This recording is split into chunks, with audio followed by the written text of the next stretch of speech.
नमस्कार, आप देख रहे हैं दूरदर्शन किसान। हमारे कार्यक्रम कृषि दर्शन में आप सभी का स्वागत है। मैं हूं ज्योत्सना टंडन। कृषि दर्शन एक ऐसा कार्यक्रम है जिसमें हम आपको कृषि जगत से जुड़ी तमाम जानकारियां देते हैं अपने 3 सेगमेंट्स के जरिए, जो कि है विज्ञान और किसान, कृषि स्टार्टअप और फार्मिंग इंडिया। इन तीनों ही सेगमेंट्स में होती है कुछ ऐसी खास जानकारियां जो कि आपके लिए काफी लाभदायक साबित हो सकती हैं। तो आइए अपने आज के कृषि दर्शन कार्यक्रम की शुरुआत करते हैं। आइए कार्यक्रम की शुरुआत करते हैं हमारे पहले सेगमेंट विज्ञान और किसान से। किसान भाइयों बहनों, राजमा एक दलहनी फसल है और पोषक तत्वों से भरपूर होती है। उत्तराखंड में खरीफ सीजन के दौरान इसे एक बहुत ही महत्वपूर्ण फसल माना जाता है और गन्ने के साथ हमारे कई किसान भाई बहन ऐसे हैं जो कि इसकी सहफसली खेती करके अच्छा आर्थिक मुनाफा प्राप्त कर रहे हैं। आइए दिखाते हैं उत्तराखंड में राजमा की खेती पर आपको एक खास रिपोर्ट।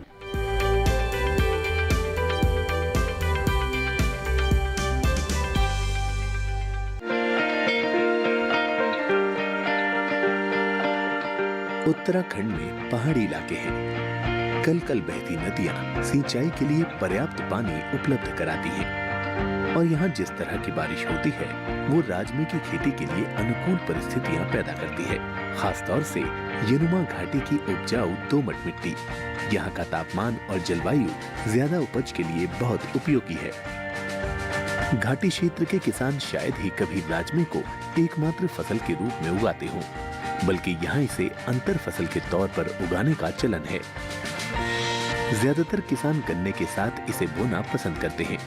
राजमे के साथ एक और अच्छी बात यह है कि ये 90 से 115 दिनों के भीतर तैयार हो जाती है और प्रति हेक्टेयर उत्पादकता 12 से 20 क्विंटल है। देहरादून के आसपास रहने वाले वो किसान जो कभी गेहूं, धान, रतून, मक्का और तोरिया की खेती किया करते थे, अब राजमा उगा रहे हैं। इसकी बड़ी वजह यही है कि इसकी फसल जल्दी पककर तैयार हो जाती है और जल्द मुनाफा मिलना शुरू हो जाता है। हालांकि राजमा बोने की शुरुआत कुछ ही किसानों ने की थी, लेकिन मुनाफा देख दूसरे किसान भी इसकी ओर आकर्षित हुए। इसका परिणाम ये निकला कि उत्तराखंड में राजमे का रकबा साल दर साल बढ़ता गया। राजमे की इसी कामयाबी में ढकरानी स्थित कृषि विज्ञान केंद्र की सेवाओं को नजरअंदाज नहीं किया जा सकता। इस केंद्र ने क्षेत्र के राजमा किसानों की खूब मदद की है। वैज्ञानिकों और किसानों की मिलीजुली कोशिशों की बदौलत ही पूरा इलाका राजमे की खेती के रूप में बदल गया है। कुछ समय पहले तक यहाँ सिर्फ 3 हेक्टेयर जमीन पर राजमा बोया जाता था, लेकिन अब ये रकबा बढ़कर 100 हेक्टेयर हो गया है। स्थानीय किसानों का मानना है कि दूसरी प्रचलित फसल की तुलना में राजमे से ज्यादा आमदनी मिल रही है। इस दलहनी फसल की ओर किसानों के आकर्षण की एक वजह इसकी आसान थ्रेसिंग भी है। राजमे की ओर किसानों को प्रेरित करने के लिए वैज्ञानिकों की ओर से बाकायदा अभियान चलाया गया। किसानों को इसके आर्थिक फायदे गिनाए गए और उगाने का प्रशिक्षण दिया गया। प्रशिक्षण के दौरान बताया गया कि प्रति हेक्टेयर 80 किलो बीज की जरूरत होगी। कतार से कतार का फासला 45 सेंटीमीटर और बीज से बीज की दूरी 10 सेंटीमीटर रखनी होगी। वैज्ञानिकों ने उन्हें ये भी बताया कि बोने से पहले बीजोपचार जरूर करना है। इतना ही नहीं, प्रशिक्षु किसानों की मिट्टी को भी जांच के लिए प्रयोगशाला भेजा गया और जांच रिपोर्ट के आधार पर ही उर्वरकों की सिफारिश की गई। कृषि विज्ञान केंद्र के वैज्ञानिक किसानों के संपर्क में रहे, उनके खेतों का दौरा करते रहे और किसी समस्या के आने पर उसका निदान करते रहे। प्रशिक्षण का नतीजा ये रहा कि दूसरी फसलों के मुकाबले राजमे का उत्पादन और मुनाफा दोनों अधिक रहे। कई किसानों का तो यहाँ तक कहना है कि उनकी फसल कटाई वाले दिन ही बिक जाती है। स्थानीय बाजार में राजमे की अच्छी खासी स्वीकार्यता है, जो इस बात को दर्शाता है कि किसानों को अपनी फसल बेचने के लिए ज्यादा दूर जाने की जरूरत नहीं होगी। पहाड़ी इलाकों में राजमा मुख्य रूप से खरीफ की फसल है, लेकिन बदलते तापमान की वजह से गैर पारंपरिक क्षेत्रों में भी इसका बीज तैयार किया जा रहा है। इन लक्षित इलाकों में इसे फरवरी में भी बोया जाता है। फरवरी की फसल बरसात शुरू होने से पहले ही तैयार हो जाती है। वैसे राजमा सेहत के लिए भी बहुत मुफीद है। इसमें कैलोरी, प्रोटीन, कार्बोहाइड्रेट और फाइबर के अलावा वसा भी मौजूद होती है। 100 ग्राम उबले राजमे में 8.7 ग्राम प्रोटीन, 22.8 ग्राम कार्बोहाइड्रेट, 6.4 ग्राम फाइबर और 0.5 ग्राम वसा होती है। ऐसे लोग जिन्हें अपनी सेहत का ख्याल है राजमा खाना ज्यादा पसंद करते हैं। तो किसान भाइयों बहनों, अभी आपने देखा हमारा सेगमेंट विज्ञान और किसान। आइए कार्यक्रम कृषि दर्शन में बढ़ते हैं आगे और अब देखते हैं कृषि कैलेंडर और जानते हैं कि वर्तमान समय में आपने खेती किसानी के अंदर कौन कौन से कृषि कार्य करने हैं। कद्दू वर्गीय सब्जियों की अगेती फसल की पौध तैयार करें। इसके लिए बीजों को छोटी पॉलीथीन के थैलों में भरकर पॉली हाउस में रखें। टमाटर, फूल गोभी, बंद गोभी और ब्रोकली की तैयार पौधशाला में रोपाई का कार्य करें। इस माह पालक, धनिया और मेथी की भी बुआई कर सकते हैं। तो अभी आपने देखा कृषि कैलेंडर और आपने वर्तमान समय में होने वाले कृषि कार्यों के बारे में जाना। इसके साथ ही कार्यक्रम कृषि दर्शन में वक्त हो चला है एक छोटे से ब्रेक का। जल्द लौटेंगे वापस अपने अगले सेगमेंट के साथ। आप देखते रहिए दूरदर्शन किसान।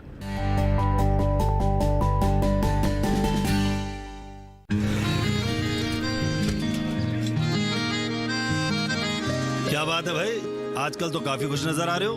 क्यों ना हो, अब मैं ऑर्गेनिक खेती जो कर रहा हूँ ये पूरा प्राकृतिक है, ऑर्गेनिक है। इसमें हमारे खेत, हमारी फसल और हमारी जेब सब फायदे में होते हैं और इसमें लागत भी कम है। जी हाँ, आप भी ऑर्गेनिक खाद का प्रयोग करें, अपनी फसल और मिट्टी को तंदुरुस्त बनाएं और आपकी आमदनी में इजाफा करें। अधिक जानकारी के लिए किसान call centre toll free number 1800-180-1551 पर कॉल करें और लॉग ऑन करें kisan.gov.in और farmer.gov.in। कृषि और किसान कल्याण मंत्रालय द्वारा किसान हित में जारी।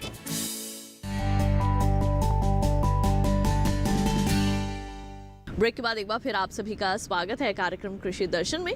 आइए कार्यक्रम में बढ़ते हैं आगे और अब देखते हैं सेगमेंट कृषि स्टार्टअप।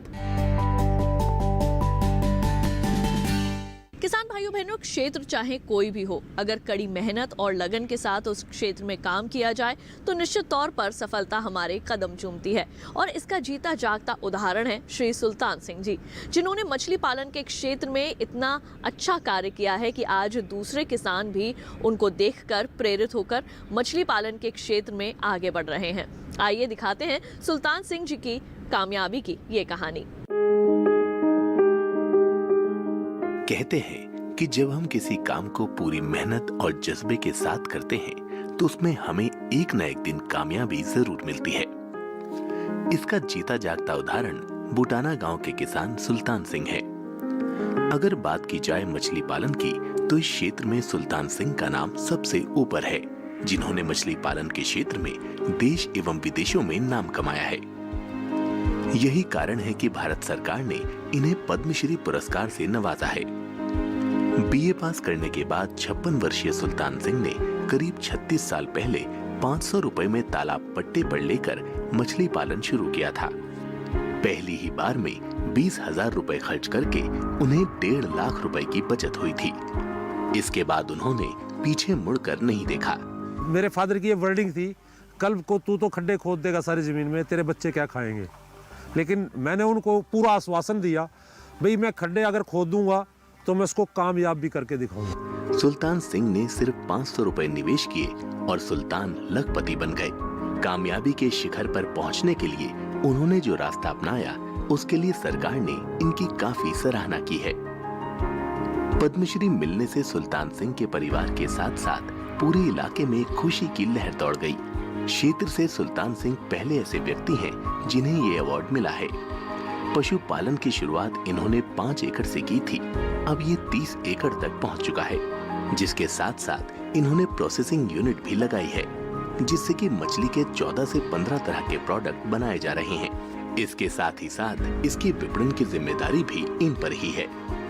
आने वाले समय के लिए मछली पालन के क्षेत्र को आगे लेकर जाने के लिए कई प्रयास किए जा रहे हैं। मैंने एक छोटा सा प्लांट लगाया और वो प्रोसेसिंग यूनिट है हमारी, उसके अंदर मैंने हर तरीके की मछली को, जो कांटे ज़्यादा रहते थे मछली के अंदर, लोग खाना पसंद नहीं करते थे, भाई गले में फंस जाएगा, मर जाएंगे, जो इन लोगों की ऐसी थिंकिंग थी, तो हमने उसको पनीर के रूप में तैयार किया। पनीर के रूप में तैयार करके उस कांटा स्किन सब निकाल के और उसको हमने एक वैल्यू एडिशन दे के उसके हमने प्रोडक्ट बनाया। उस प्रोडक्ट का नाम है हमारे कटलेट है, बर्गर है, फिंगर है, टिक्के है, सूप है। मछली पालन हमेशा से किसान भाइयों के लिए बेहद ही मुनाफे का क्षेत्र साबित होता रहा है। अगर किसान अपनी सूझबूझ और बाजार की मांग को देखते हुए मछली पालन करें तो आगे भी मछली व्यवसाय किसानों के लिए लाभकारी साबित हो सकता है। साथ ही साथ किसानों की आय दोगुनी करने में ये काफी हद तक मददगार साबित हो सकता है। किसान भाइयों बहनों, क्षेत्र चाहे कोई भी हो, अगर कड़ी मेहनत और लगन के साथ उस क्षेत्र में काम किया जाए तो निश्चित तौर पर सफलता हमारे कदम चूमती है। और इसका जीता जागता उदाहरण है श्री सुल्तान सिंह जी, जिन्होंने मछली पालन के क्षेत्र में इतना अच्छा कार्य किया है कि आज दूसरे किसान भी उनको देखकर प्रेरित होकर मछली पालन के क्षेत्र में आगे बढ़ रहे हैं। आइए दिखाते हैं सुल्तान सिंह जी की कामयाबी की ये कहानी।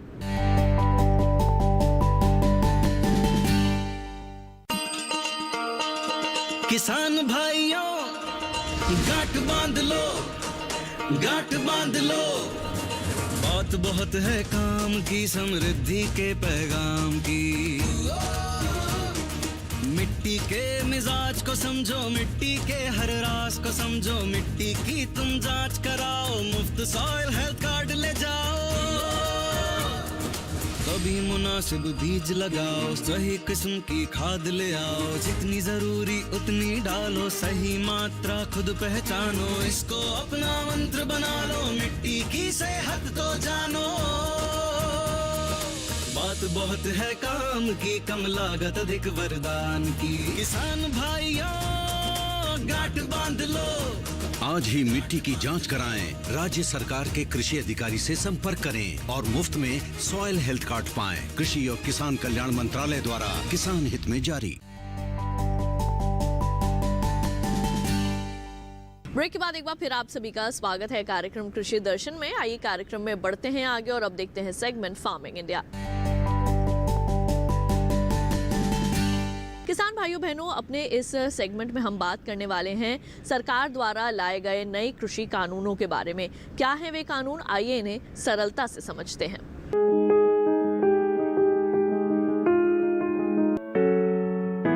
भारत सरकार द्वारा हाल ही में 3 कृषि कानून बनाए गए हैं।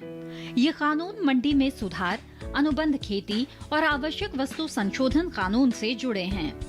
इस कानून से खेती किसानी एवं किसानों के जीवन में आमूलचूल परिवर्तन होगा। अब किसान अपने उत्पाद को किसी भी राज्य में मंडी के अंदर या बाहर कहीं भी बेच सकता है। पहला कानून बना है वो, उसमें one nation one agri market का जो विजुलाइज करा गया था वो अब बिल्कुल सच्चाई पे आ गया है।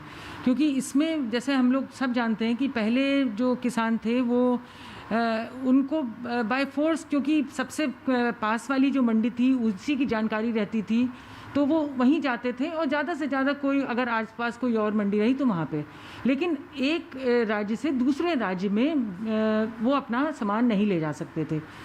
लेकिन अभी जो ये नया कानून आया है इसमें जो ऑप्शंस हैं कि किसान कहाँ बेचना चाहता है, किसको बेचना चाहता है, कैसे बेचना चाहता है, ये इसको पूरा स्वतंत्रता मिल गई है।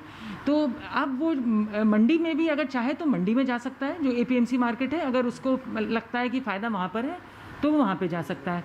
अदरवाइज़ जो डायरेक्ट मार्केटिंग के ऑप्शंस हैं कि अपने खेत से या वेयर हाउस से, कोल्ड स्टोरेज से, कहीं से भी वो अपना माल बेच सकता है। तो ये तो किसान की तरफ की फ़ायदेमंद है, लेकिन व्यापारी को भी फ़ायदा हुआ है क्योंकि पहले उसको हर मंडी के लिए लाइसेंस लेना पड़ता था और इंटर स्टेट ट्रेड में उसको दूसरे स्टेट का भी लाइसेंस लेना चाहिए पड़ता था। अब इसमें कोई समस्या नहीं है। एक पैन कार्ड अगर है व्यापारी के पास तो वो कहीं भी जाके डायरेक्ट खरीदारी कर सकता है। और जो दूसरा जो उसको संक्षिप्त में अगर कहें तो कॉन्ट्रैक्ट फार्मिंग एक्ट है, तो उसमें अब बड़ा स्ट्रक्चर्ड एक सिस्टम ला दिया गया है कि किसान और जो स्पॉन्सर है उनके बीच में लीगल एग्रीमेंट कैसे होगा कॉन्ट्रैक्ट का। क्योंकि अब तक जो होता भी था कॉन्ट्रैक्ट्स तो वो अनरिटन या कुछ मौखिक से हो जाते थे, लेकिन इसमें किसान के लिए सेफगार्ड्स बहुत रखे गए हैं।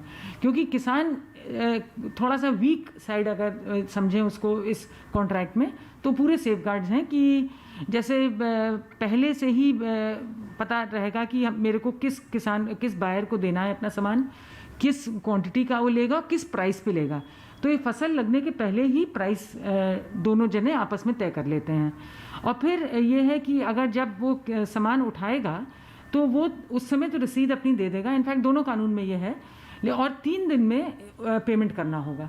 तो ये जो है सब ये राइडर्स काफ़ी अच्छे हैं, किसान की हित में है और इन केस अगर कोई डिस्प्यूट आता है तो उसके लिए भी बहुत सहज तरीके हैं कि कोर्ट जाने की ज़रूरत नहीं पड़ेगी, बल्कि अपने लोकल या तो आपस में तालमेल हो जाए या ज़्यादा से ज़्यादा एसडीएम के पास जाके वो 1 महीने के टाइम में उसको सुलह करनी पड़ेगी। किसके मतलब डिस्प्यूट रेजोल्यूशन हो जाएगा, 1 महीने का टाइम है उसमें। आइए बढ़ते हैं आगे और एक नजर डाल लेते हैं एग्रीकल्चरल इंफ्रास्ट्रक्चर फंड की जानकारी पर।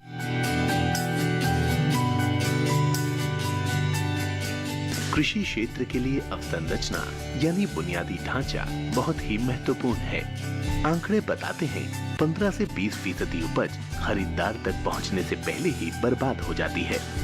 बर्बादी के बड़े कारणों में भंडारण की सही व्यवस्था का अभाव और प्रसंस्करण इकाइयों की कमी है। कृषि अवसंरचना जितनी मजबूत होगी, बर्बादी उतनी ही कम होगी। 1 लाख करोड़ की धनराशि ग्रामीण क्षेत्रों में भंडार गृहों, शीत गृहों, पैक हाउस के निर्माण और उनके विकास के अलावा बाजार व्यवस्था को दुरुस्त करने पर खर्च होगी। इसके साथ साथ प्रसंस्करण इकाइयां, निजी उद्यम, किसान उत्पादक संगठन और प्राथमिक कृषि ऋण समितियां, विपणन सहकारी समितियां भी इसका लाभ ले सकती हैं। साथ ही संयुक्त देयता समूह, बहुउद्देशीय सहकारी समितियां, कृषि उद्यमी, स्टार्टअप और संग्रहित अवसंरचना प्रदाता भी इसके हकदार होंगे। केंद्रीय एजेंसियां, राज्य एजेंसियां या स्थानीय निकायों की ओर से प्रायोजित सार्वजनिक निजी भागीदारी परियोजनाएं भी इस योजना का हिस्सा बन सकती हैं। कृषि अवसंरचना कोष असल में मध्यम या लंबी अवधि के ऋण की सुविधा प्रदान करता है। खास बात यह है कि सभी तरह के ऋणों में हर साल 2 करोड़ रुपए की सीमा तक ब्याज में 3% की छूट दी जाएगी। ये छूट अधिकतम 7 साल के लिए होगी। इसके अलावा 2 करोड़ रुपए तक के ऋण के लिए क्रेडिट गारंटी कवरेज भी उपलब्ध होगा। पुनर्भुगतान के लिए ऋण स्थगन कम से कम 6 महीने और ज्यादा से ज्यादा 2 साल के लिए हो सकता है। विशेषज्ञों का कहना है कि खेती और कृषि प्रसंस्करण आधारित गतिविधियों के लिए औपचारिक ऋण सुविधा ग्रामीण इलाकों में रोजगार के कई अवसर उत्पन्न करेगी। आइए कार्यक्रम कृषि दर्शन में बढ़ते हैं आगे और अब समय हो चला है शामिल करने का किसानों के कृषि से जुड़े सवाल और कृषि वैज्ञानिकों के जवाब। तो चलिए सबसे पहले हम प्रश्न ले लेते हैं बरेली उत्तर प्रदेश से शांति स्वरूप जी का। सर, गन्ना में समस्या है, इसके लिए किसान क्या करें? देखिए, ये जो प्रश्न है बड़ा विस्तृत है, कुछ स्पष्ट नहीं मालूम है कि किस तरह की समस्या की बात कर रहे हैं। लेकिन एक बात मुझे लगता है, बरेली के किसान गन्ने की ज़्यादा उत्पादन करते हैं, उत्पादकता वहाँ पे कम नहीं है और उसको और बढ़ाने की ज़रूरत है, मैं ऐसा समझता हूँ। और उसके लिए ज़रूरी ये है कि गन्ना तो उत्पादन करते ही हैं, यदि गन्ने में सहफसली खेती करने की शुरुआत यदि करते हैं, बहुत सारे किसान कर भी रहे हैं, हो सकता है आप भी कर रहे हों, तो उससे आप देखेंगे कि 1 हेक्टेयर से जो गन्ने से उत्पादन होता है उसके अतिरिक्त और भी फसलों का उत्पादन आप कर पाएंगे।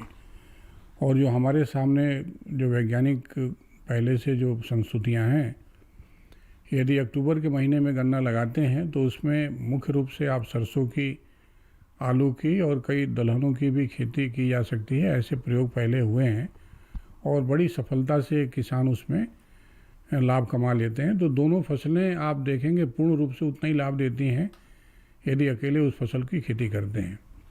तो मैं यही सुझाव दूंगा कि पहले तो प्रति हेक्टेयर ज़्यादा लाभ हो, इसके लिए सहफसली खेती करें। दूसरा, कुछ बीमारियां लगती हैं गन्ने में, तो कुछ बीमारियों के लिए तो रोगरोधी प्रजातियां पहले से विकसित हैं, तो उन प्रजातियों को लेकर के आएँ और जो गन्ना अनुसंधान संस्थान अपना लखनऊ में है वहाँ के वैज्ञानिकों से बात करें, जो स्थानीय कृषि विज्ञान केंद्र है उससे भी बात करें, और जो शाहजहाँपुर भी गन्ने का एक संस्थान है वहाँ से भी बात करके आप ज्ञान प्राप्त कर सकते हैं, अपनी समस्याओं का निदान पा सकते हैं। तो मेरा यही अनुरोध रहेगा कि आपका स्पष्ट प्रश्न नहीं है कि आपको बीमारी गन्ने में लगती है या उत्पादन कम होता है। एक और समस्या है जो कि गन्ने को मिल तक पहुंचाने की भी किसान भाई बराबर कहते हैं, और उसके लिए भी किसान भाई ही इसका इलाज जानते हैं कि कैसे हो पाएगा। एक और जो प्रसंस्करण की बात आजकल बड़ा जोरों से चलती है, तो गन्ने में जो गुड़ बनता है वो छोटे आबरूप में छोटे छोटे चौकोर टुकड़े में बना करके बेचने की भी मशीन जो हमारा गन्ना संस्थान है उसने बनाया है, और उस गुड़ को लंबे समय तक रखा भी जा सकता है। कोई आप कह सकते हैं रासायनिक उसमें वस्तुएं भी नहीं डाली जाती हैं गुड़ बनाने के लिए। तो ये टेक्नोलॉजी है जो कि किसान अपनाकर गन्ने से ज़्यादा लाभ कमा सकते हैं, प्रसंस्करण के द्वारा भी और प्रति हेक्टेयर ज़्यादा उत्पादन लेकर के भी। सर इतनी सारी जानकारी देने के लिए बहुत बहुत धन्यवाद।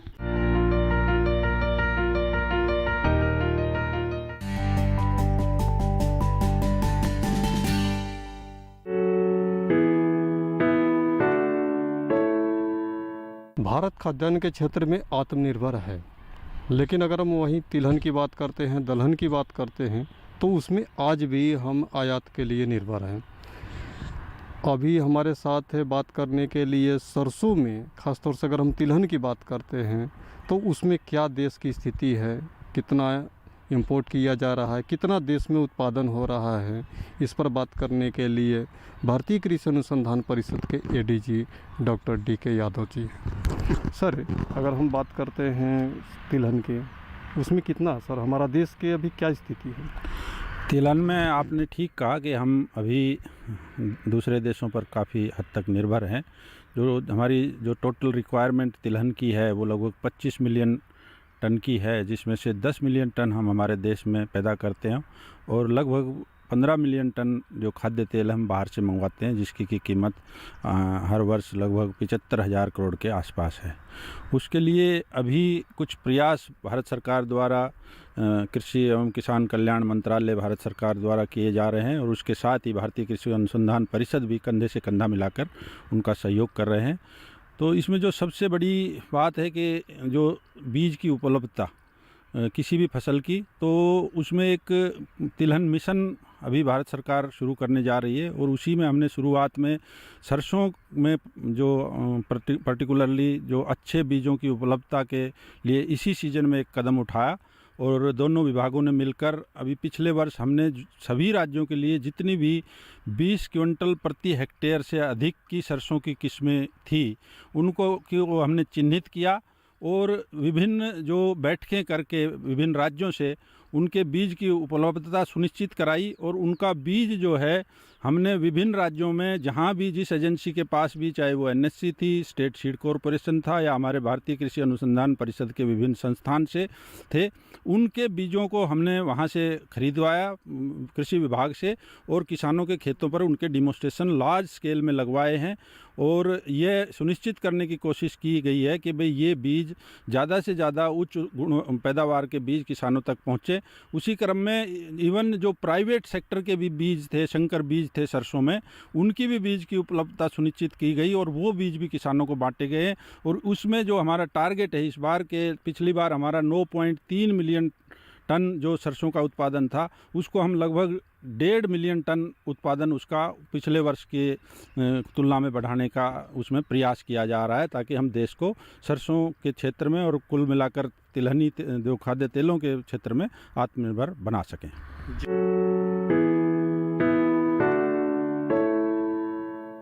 किसान भाइयों बहनों, आपकी सहूलियत के लिए सरकार ने एक मोबाइल ऐप लॉन्च की है, जिससे आप खेती किसानी से जुड़ी तमाम जानकारियां अपने फ़ोन में ही हासिल कर सकते हैं। कौन सी है वो ऐप और किस तरह से आपने इसे डाउनलोड करना है, आइए जानते हैं कार्यक्रम के इस भाग में। ग्रामीण इलाकों और किसानों तक कृषि संबंधी जानकारी पहुंचाने के लिए विकसित किया गया है। यह किसानों को कृषि विशेषज्ञों के साथ जुड़ने और खेती से संबंधित प्रश्न पूछने के लिए सक्षम बनाता है। यह किसानों को फसल उत्पादन और प्रौद्योगिकियों के बारे में शिक्षित करने और विपणन के बाद फसल से संबंधित मुद्दों में मदद करता है। इसका उपयोग पशुधन उत्पादन प्रबंधन और मशरूम, मधुमक्खी पालन इत्यादि जैसे विभिन्न आर्थिक उद्यमों को लेने के लिए किया जा सकता है। उपयोगकर्ता कटाई, खेतों की फसलों और सब्जियों और पशु चारा से संबंधित जानकारी और चित्र अपलोड कर सकते हैं। अब आइए जानते हैं कैसा है देश की मंडियों का हाल। हिमाचल प्रदेश की कांगड़ा मंडी में सेब का मंडी भाव 6,000 रुपए प्रति क्विंटल दर्ज किया गया। वहीं पालमपुर मंडी में सेब का भाव 7,000 रुपए प्रति क्विंटल रहा। जम्मू कश्मीर की अखनूर मंडी में सेब का मंडी भाव 6,000 रुपए प्रति क्विंटल दर्ज किया गया। वहीं रियासी मंडी में इसका भाव 4,500 रुपए प्रति क्विंटल रहा। कठुआ मंडी की बात करें तो यहाँ पे सेब का भाव 5,000 रुपए प्रति क्विंटल दर्ज किया गया। और अब चलते चलते एक नजर डाल लेते हैं ट्विटर प्लेट पर।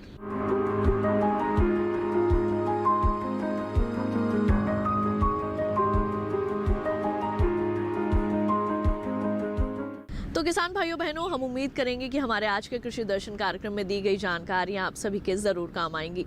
कृषि दर्शन आपका अपना कार्यक्रम है। इस कार्यक्रम के लिए अगर आप अपने कोई सुझाव देना चाहते हैं तो हमें पत्र लिख सकते हैं। हमारा पता है कृषि दर्शन, कमरा नंबर 58, CPC दूरदर्शन, खेलगांव, नई दिल्ली 110049। और अगर आप हमें ईमेल करना चाहते हैं तो हमारा ईमेल ID है nationalkrishidarshan@gmail.com। तो आज के लिए केवल इतना ही। मुझे दीजिए इजाजत और आप देखते रहिए दूरदर्शन किसान। नमस्कार।